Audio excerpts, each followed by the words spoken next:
Hey everyone, Devin here with Lightning Lessons. Welcome to another video. I'm going to talk about Change by Alex G, formerly Sandy Alex G. Here it goes, right?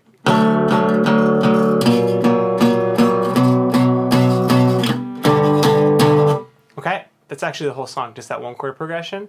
So a lot of the excitingness comes from the voice, the story, the lyrics, and if you listen to the record, it's kind of got that cool production quality of it as well. Basically what we got going on is like a D here. So I'm playing it in drop D. So a note about the tunings and stuff. The recording itself is in C. I myself didn't feel like I wanted to tune my guitar down to C. Probably a little bit better from the voice. If you notice from my cover video that I have there, it's a little bit high. Right, how are you? Whoops, how are you today? Right, so that's pretty high.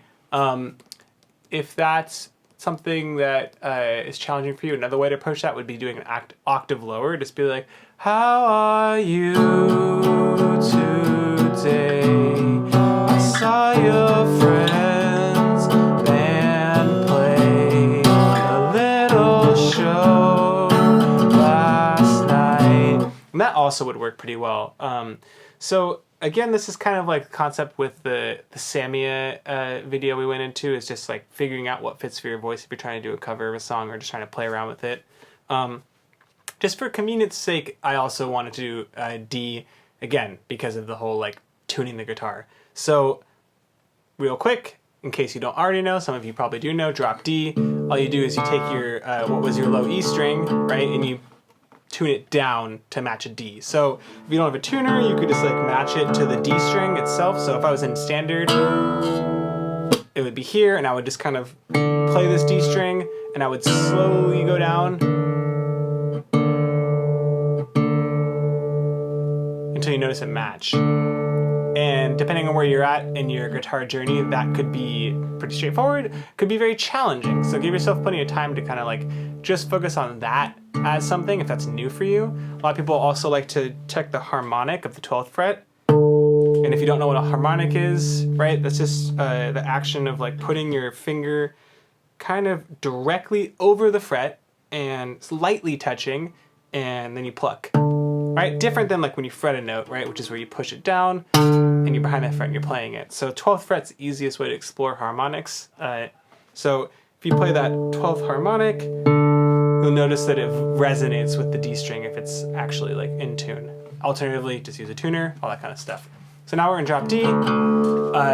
So we have this D and the F sharp here. So that's kind of part of the voicing of what makes this kind of cool for that indie rock guitar sound. Is just that low chunky kind of thing.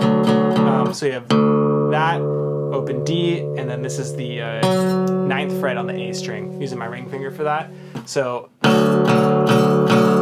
that's first, right? Then you have this kind of a B flat augmented chord going on here. So you have this note here. Whereas if you're thinking about that's kind of B flat, da, sharp 5. So kind of like that. This is kind of what I've determined. You don't need to worry about the names of the chords too much, honestly, if you don't want to, because you can just play it. So you have this note here, middle finger, which is that's on the 8th fret of the E string, and then you're just keeping that ring finger there on the 9th fret, and then you move it up. It gives you kind of this B, maybe you would call it like a B minor almost. Okay, so let's go from the beginning. You have this D, flat augmented, B minor, and then you go into this G. And so again, this is different because you're in drop D, so your middle finger's on the 5th fret of the E string, and your ring finger is there on the 5th fret of the A string. So those two notes, really, you can really just play the whole song with just these low 2 strings, and I think that would be a good way to start if you're kind of just thinking, feeling a little shaky on this, or this is a little bit kind of like already challenging, don't worry about anything else. I think that's kind of how it sounds like on the record anyway. So you have that.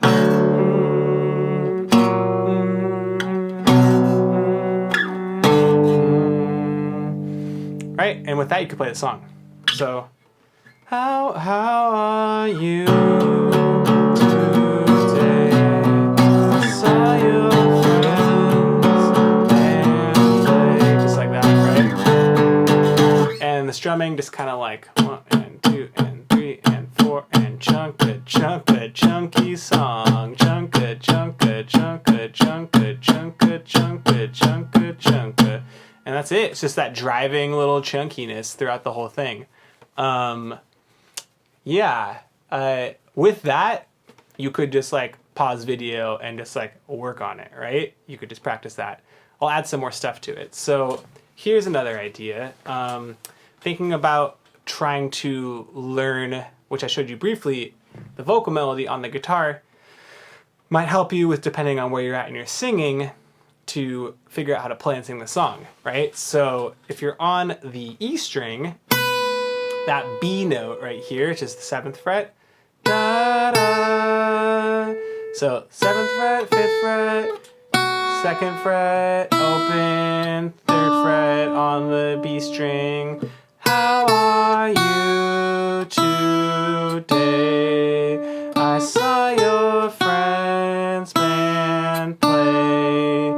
So you could kind of practice hitting the note. Depending on where you're at, that might be extremely difficult.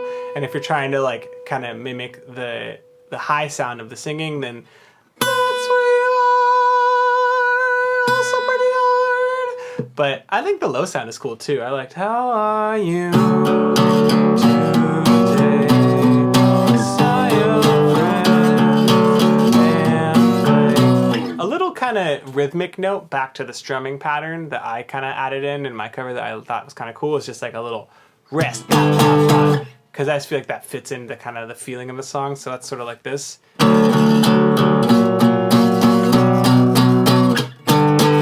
It's like, whoa, cool. I love like a stop and then a go kind of thing. So it's like a little bit of tension with that little pause, the little rest there.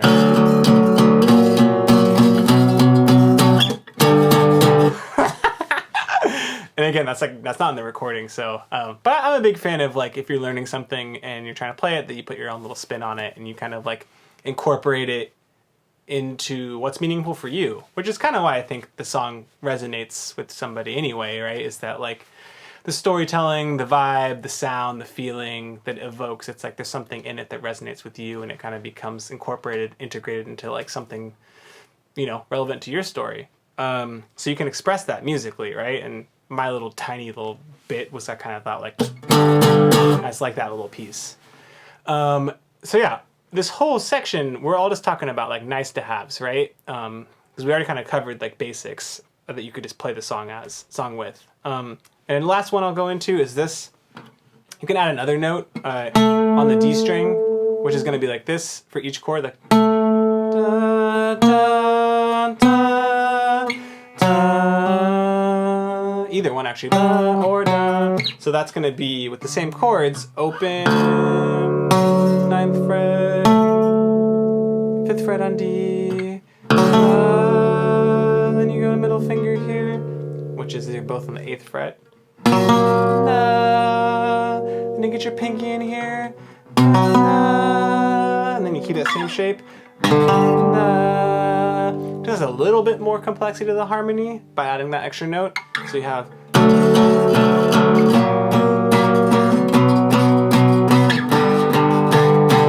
So just adding another note to the chords that you're playing. Again, not super necessary to play, but it kind of adds to the sound. You can hear the difference. I'll play it the original way, and then I'll play it with that added note.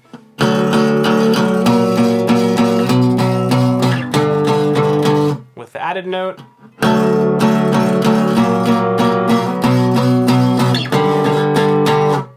Get the idea? Cool. Yeah, so there is a bunch of other little stuff in the recordings that I didn't learn how to play yet. So I'm not going to go into teaching you how to do that because I don't remember how it goes and I haven't learned it yet. So there's that is kind of exciting, and the production quality of the song is just like all the little like kind of noodly guitar stuff that comes in different parts that kind of adds to the texture and things like that. Obviously the vocals are like doubled in an interesting way, and the kind of the production quality of the song, there's a lot of cool things there. Interesting to watch or listen to the recording quality and like watch like some live videos to kind of go back and forth. I'm pretty sure that I did notice that that he's playing it in drop D, like in this key live, and I would predict, based on like my experience of playing and stuff, is that you just don't want to like tune your whole guitar down to C in the middle of the show. And then the other option would be like, okay, you're just going to bring another guitar that you keep tuned in C standard for, or drop C or whatever it is exactly, for that song, which, you know, if you're touring, like you got to carry an extra thing around. Like, I don't know if they're the kind of band that's like touring with like extra like help in that kind of way, like roadies and things. So yeah, long-winded way of saying that like playing it in the key that works for you and the convenience of what you got going on is like totally legit. So if you are trying to play along with the recording, though, you are going to want to drop your guitar to fit the tuning of the song. Cool. That's it for this lesson. Let me know what you think. If you got any questions, other things that would be useful to clarify a little bit, or if you want to like suggest other songs for me to like kind of do videos on, I'm open to suggestions. Can't guarantee I'll get to them all, but I'm happy to hear what you guys think.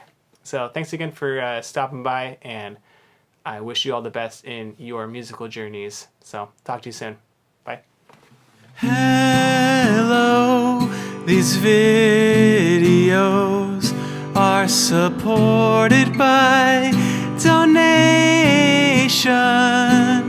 And if you'd like to contribute, please click the